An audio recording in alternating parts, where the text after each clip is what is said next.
Hello engineers. आज जानेंगे हम लोग कि इंजीनियरिंग के बाद क्या कर सकते हैं और कौन कौन सा वर्क हमारे लिए बेटर रहेगा और किस फील्ड में अपनी मुकाम हासिल कर सकते हैं। सबसे पहले आप लोग को जो कोर्स कंप्लीट हो रहा है सिविल इंजीनियरिंग, जो भी आपकी ट्रेड है, हम आज सिविल इंजीनियरिंग से रिलेटेड बात करेंगे।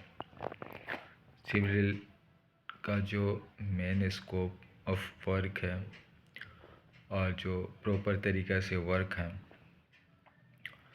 वो क्या क्या होता है और किस तरीके से आप सस्टेन कर सकते हैं इस फील्ड में।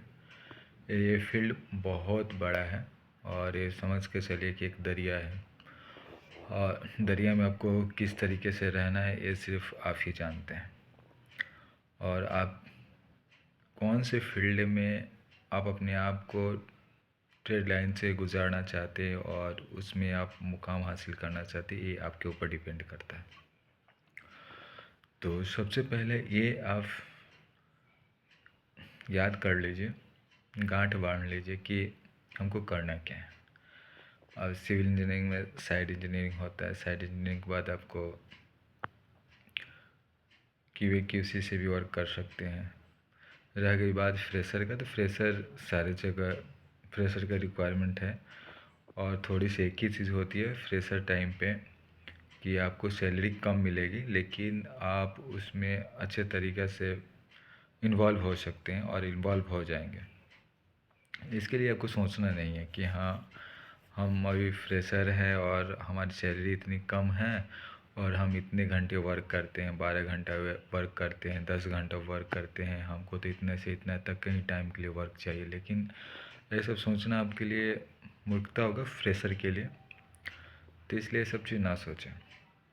और आगे आप क्या मतलब कि एक एम लेकर चलते हैं, किस तरीके से आपकी परफॉर्मेंस रहती है आपके वर्क में, वो आपके ऊपर डिपेंड करता है। कितना आप टाइम देते हैं, यानी कि आप कंपनी को टाइम नहीं दे रहे हैं, सिर्फ आप अपने आप को टाइम दे रहे हैं। ये आप हमेशा ध्यान में रखें कि आप कंपनी को टाइम नहीं दे रहे हैं, आप स्वयं का टाइम दे रहे हैं। क्योंकि आप कंपनी को टाइम देंगे, कंपनी रिटर्न में आपको सैलरी देगी और रिटर्न में आपको बहुत चीज़ देगी जो कि आपके लिए एक एज ए फ्रेशर इंजीनियर को वो बहुत वैल्यूबल बनाती है। क्योंकि जितने सारे लोग हैं हायर लेवल हायर मैनेजमेंट में, जितने सारे स्टाफ हैं, वो सबके उनके ग्राउंड फ्लोर से ही जाते हैं।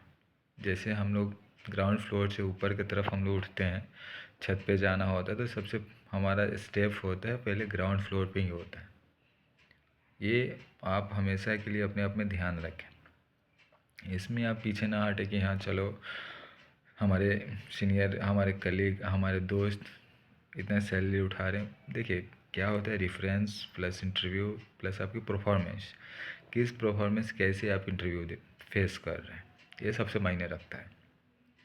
ये आप यकीन करिए कि आपको ये मायने रखता है।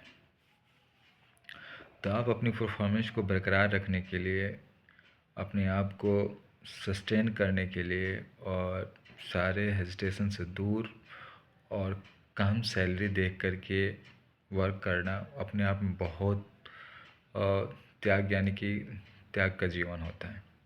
क्योंकि ये समय ऐसा समय होता है जो कि आप उस पर सस्टेन कर जाते हैं, तो फिर आगे की तरफ आपका जर्नी जो है बहुत ईजी और आसान हो जाएगा, बहुत आसान हो जाएगा। अब इसमें आसानी क्या है, मान के चलिए फर्स्ट स्टेप में आपको साइड एग्जीक्यूशन का वर्क आ जाता है, आपको सर्वे का काम भी आ जाता है, लेआउट का काम आ जाता है। लेआउट के बाद में आपका होता है डॉक्यूमेंटेशन वर्क। क्योंकि देखिए मोस्ट इम्पोर्टेंट कोई एक रोल है ना, वर्क एग्जीक्यूशन के बाद में आपका रिपोर्ट, और रिपोर्ट और एग्जीक्यूशन एक ही चीज़ पे डिपेंडेड है, वो है ड्राइंग।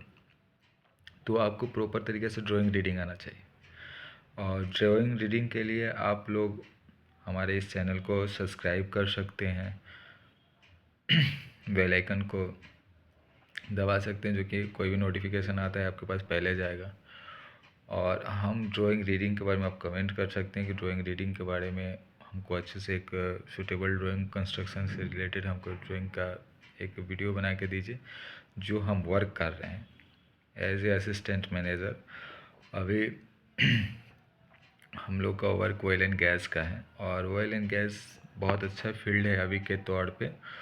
और मिनिमम मेरा जो एक्सपीरियंस है 10 ईयर एक्सपीरियंस है हमारा ऑयल एंड गैस का। और मैं आप लोग को अच्छी तरीक़ा से इसके बारे में बताऊंगा कि आपको क्या क्या करना है और ड्राइंग रीडिंग क्या होती है। तो फ्रेशर इस चीज़ को आप हमेशा ध्यान रखें, फर्स्ट प्योरिटी अपने आप पे दें और टाइम दें, ठीक है ना। और बार बार सैलरी के लिए जॉब को चेंज ना करें, कम से कम 1 से 2 प्रोजेक्ट जो है आप प्रॉपर तरीके से कंप्लीट करें और कंप्लीट करके अपने आप को उस जगह तक ले जाएं जहां तक कि आपकी एक पहचान बनती है।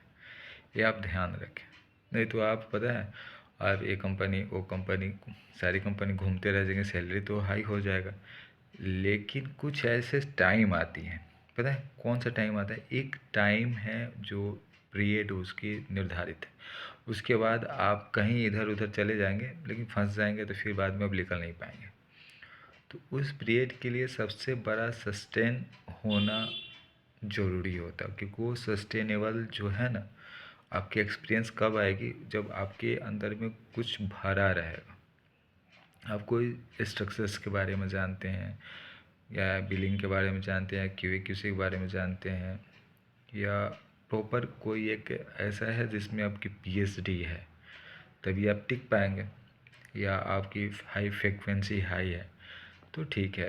एज ए साइड इंजीनियर हो करके फिर इधर उधर पर भटकने से अच्छा कि पहले एक कंपनी में कुछ दिन तक सस्टेन करें, फिर सैलरी इम्प्रूव नहीं हो रही है वहाँ तक आप और अच्छे से जान चुके हैं तो फिर आप इंटरव्यू दे करके ट्राई कर सकते, लेकिन हमें इंटरव्यू देते रहिए जिससे आपकी फ्रिक्वेंसी पता चले कि हाँ हमारी फ्रिक्वेंसी कितनी है।